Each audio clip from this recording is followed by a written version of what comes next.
স্ত্রীকে কখনো মা বাপ সন্তান সন্ততির সামনে কোনো ভুল ত্রুটি হলে শাসন করবেন না।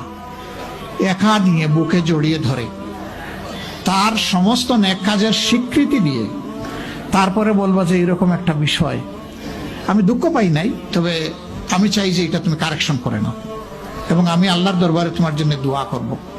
মাথায় হাত রেখে একটু দোয়া করে দেন। এর চাইতে বড় আর কোনো শাসন হয় না। কিন্তু আপনি যদি মাকে খুশি করতে গিয়ে মায়ের সামনে তাকে ধমক দেন, তার ব্যক্তিত্বের উপর আপনি তীর ছুঁড়েছেন, আঘাত দিয়েছেন, সে ফুঁসে উঠবে। সে বলবে সব উজাড় করে তোমার এই সংসারে দিলাম, আজকে তুমিই না আমাকে এইভাবে বেইজ্জত করলে।